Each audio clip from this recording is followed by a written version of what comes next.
Okay, everybody wants me to check out Gary Brecka. So let's take a look. By the way, we reached out, we invited him to come on. We haven't heard back. So let's look at it, see what he's all about. How you start your day really matters, and how you fuel can change the entire trajectory of your day. I like to work out in a fasted state, so before workouts, I start with a little Echo water or hydrogen water tablets. So this is really interesting. Hydrogen water. It sounds at first, when you first hear about it, it sounds like snake oil, right? It sounds like it should be BS. Hydrogen water, and you think, well, water already has hydrogen. It's H2O, right? It just sounds like nonsense. But actually, there's some really interesting science on this. For example, there's a randomized trial in patients with angina, with chest pain due to heart disease, arteries that are clogged. So the scientists split that group of patients randomly in two groups and gave hydrogen water to one, and the other got regular water. And the cool thing with this is you can do it in a blinded way because the water doesn't taste any different, doesn't look any different.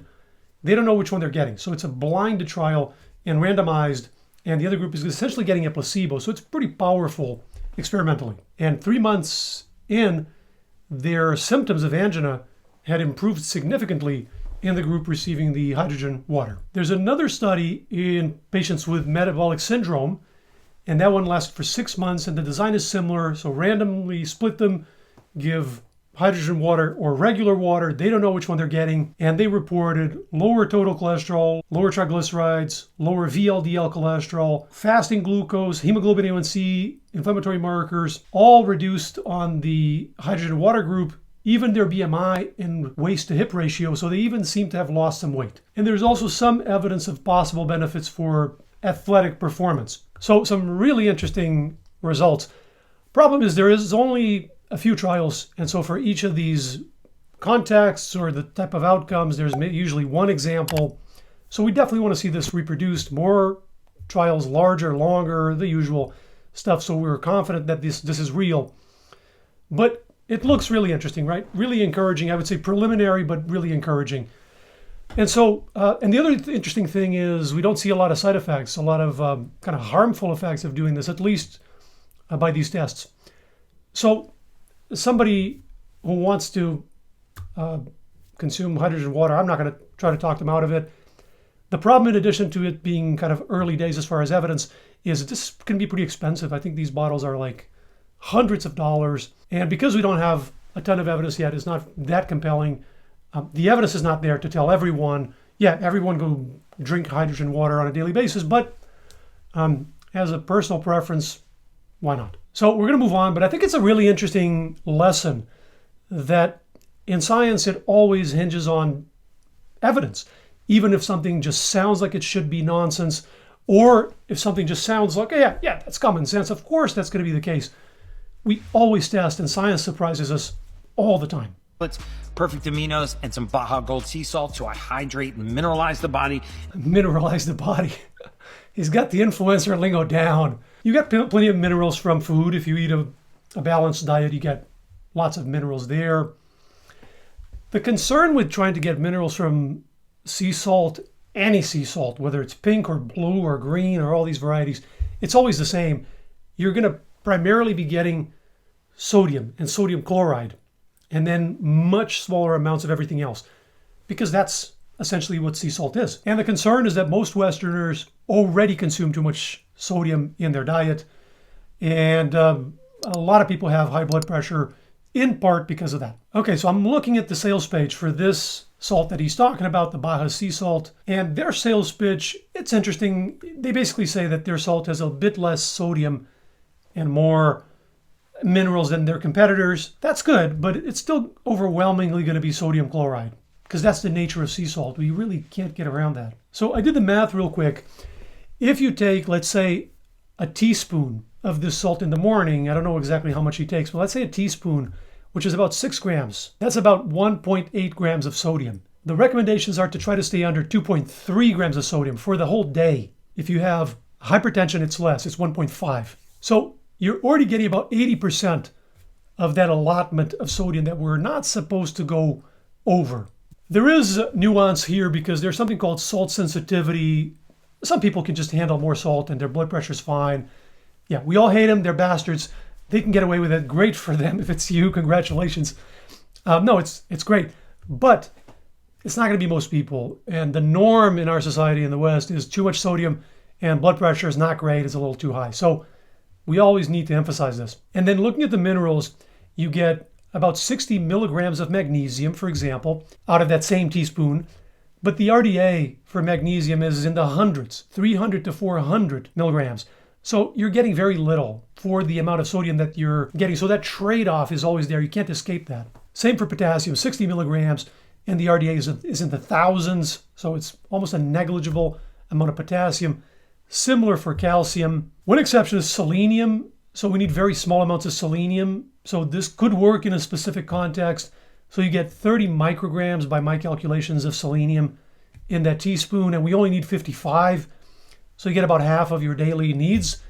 So if there's somebody who can't get enough selenium for some reason, there's plenty of foods, nuts and other things, Brazil nuts, where you can get selenium. But let's say somebody for some reason can't get enough and they're fine on the sodium front. They can handle it. Could work for somebody.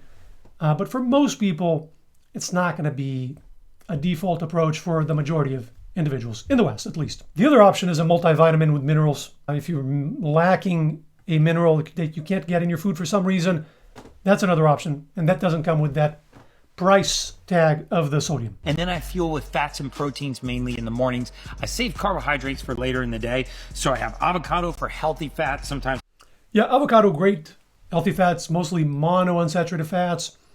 There's evidence that it may help improve your blood fats, your cholesterol and things like that, and that it may be cardioprotective, good for heart health. So yeah, I don't think anybody disagrees that avocado is a great source of healthy fats. Sometimes I'll have some chicken or lean beef. Eggs are my go-to. You can eat eggs every day. Eat them with the yolk, guys. Do not worry about the cholesterol in eggs. It will not raise the cholesterol in your blood. Yeah, that's a pretty clumsy statement. So you'll be wrong for most people. We just went over this in detail in the Glucose Goddess video. So I'll link that at the end. Basically, we went over all of this, all the studies, to show the graphs. To summarize real quick, the cholesterol in your food, the dietary cholesterol, does affect the level of cholesterol in your blood. But for most people, this effect is going to be modest. It's about 10 points of LDL, going from no cholesterol in your food to a substantial amount. So it's a real effect, but it's not huge. And then there are the outliers, right? There's people who are hyper absorbers of cholesterol who see a much larger effect. And then there are some outliers on the other end of the spectrum where the cholesterol in their food doesn't make much of a difference or any difference. Maybe that's him, and that's why he's saying that. But for most people, this is not going to be the case. And a fistful of berries. Remember, any fruit that ends in berry is lower on the glycemic index. And it's flavorful, it's satiating, and you will not be hungry throughout the day. Yeah, berries are fantastic. Agree with the GI point. And it's good to see a popular influencer promoting a healthy food. Nowadays, it's not a given. Yeah, love berries. Can't go wrong with berries. So I get a lot of questions about what does Gary Brecka eat for lunch? I'm big on healthy fats.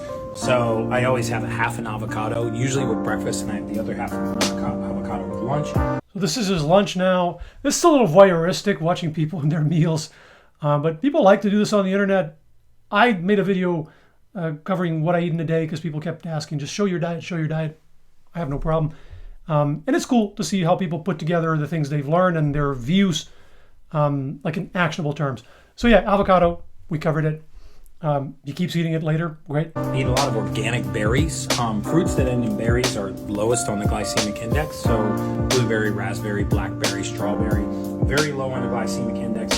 Super high in flavonoids, which are excellent for your arterial health. All true. 2 types of organic chicken salad. So we got an organic chicken salad with curry and a regular organic chicken salad. And then I just put the avocado in the... He's big on organic. We don't have very strong evidence supporting the benefits of organic over conventionally raised. So it's basically personal preference. It's good to realize that organic agriculture still uses pesticides. So it'll all hinge on demonstration, like actual show me that it's better. There's a lot of hype, and I'm completely open to going in either direction. But I'm kind of undecided because the evidence is not very strong in either direction, honestly. So if somebody prefers on a personal basis to eat organic, I see no problem with that. One concern with hyping this to the public without explaining that the evidence isn't very strong is obviously organic is much more expensive, and a lot of people can't afford to be buying everything organic. And so we risk scaring people from eating produce in general, and the benefits of that are so well established that to avoid produce over fear of some hypothetical difference between regular, conventionally raised and organic is a huge mistake. So I just like to emphasize that. And then I just put the avocado in the chicken salad. Every once in a while I like something crispy. I'm a huge fan of these Parmesan crisps. If you don't eat dairy, these are not for you, but they have actually zero carbohydrate in them, and they're super, super tasty. How can it be zero carb? Cheese has a little bit of carb. Yeah, here's the product page. Yeah, it's very low carb. It has 1 gram of carbs for each 28 grams of the chips. So definitely very low.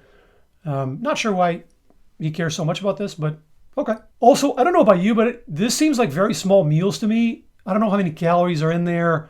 We could try to calculate, but they seem very small meals for an adult man who exercises, presumably.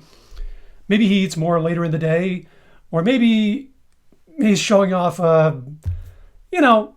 a slightly embellished version and his meals are larger or slightly less healthy. I don't know. But these meals to me kind of just at first glance seem very small. I don't know if I would be full with that breakfast and then this lunch. So generally I don't eat a lot of carbohydrates before 2 o'clock in the afternoon, because carbohydrates are an energy vacuum. They're thieves. They will actually get into your gut and divert all that healthy oxygen and blood flow from your brain right down to your gut. If you stood in front of a thermograph that read the heat in your body, you'd see that your brain actually cools when you eat carbohydrates. That's the blood leaving your brain, and with the blood goes the oxygen, with the oxygen goes your energy, and that's just science. That's kind of a strange idea because carbs are literally brain fuel. The brain guzzles glucose. So I looked this up a little more in depth.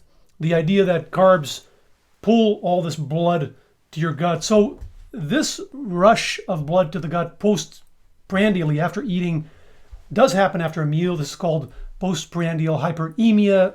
All that means is after a meal, more blood, basically, right? And this happens after meals.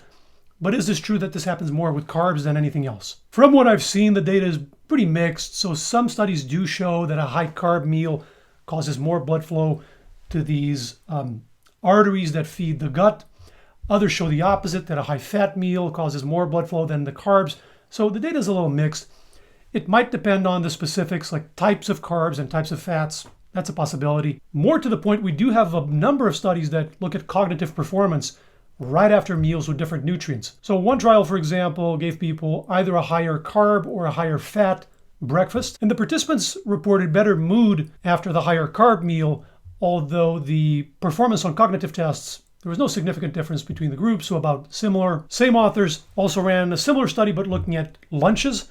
But here they used 3 diets, one that was higher carb, one that was higher fat, and one that was mixed. So medium carb, medium fat. And this moderation diet actually seemed better in the tests they ran. So the participants reported less drowsiness on that one, whereas both of the other ones, higher carb and higher fat, they reported more drowsiness in the couple hours that followed the meal, and also faster reaction time in some of these cognitive tests on the moderation diet. The other two, the higher carb, higher fat, they had slower reaction times and no significant difference between them. So they were both a little worse, and neither one was very different from the other. A different study found that each macronutrient has a separate effect on cognitive function. So all 3 macronutrients, carbs, fats, and protein, improved medium-term memory. So hearing a paragraph being read to you and then 20 minutes later being able to remember as many details as possible, all 3 helped with that. Carbs helped with visual motor speed performance in a visual motor speed test. Fats, on the other hand, improved attention, and protein helped reduce forgetfulness. So it seems like a very diplomatic study that finds benefit for all of them to squash all the dietary wars out there on the internet.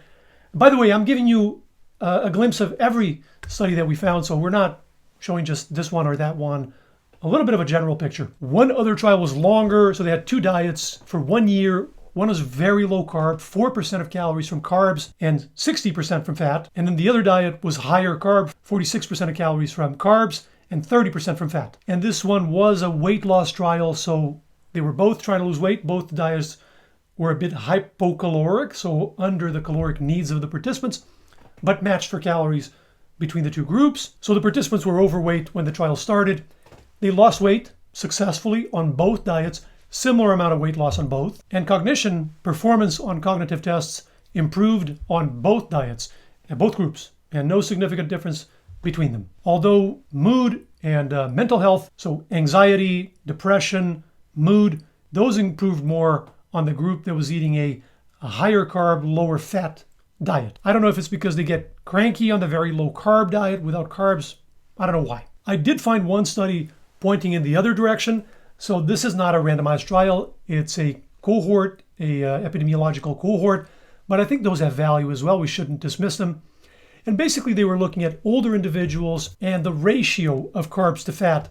And they find that the larger this ratio was, so the more carb and the less fat in the diet, that was associated with worse cognitive outcomes, with more cognitive decline in this population. As I said, I think for all of these studies, carb quality and fat quality, just quality of the macronutrient in general, would be a major concern. We don't lump all the carbs together. We don't lump all the fats together. That's always goes without saying. So putting everything together, I haven't really seen compelling evidence for this idea that after eating a meal with some carb, your brain is deprived of blood. I think it's entirely possible that it happens to some people and not others. I'm sure we're going to hear in the comments people sharing their anecdotes on higher carb meals and lower fat meals, and everybody's going to say something different. But yeah, I think it's completely possible that in his case, for example, if he eats a carbier meal, he has more brain fog.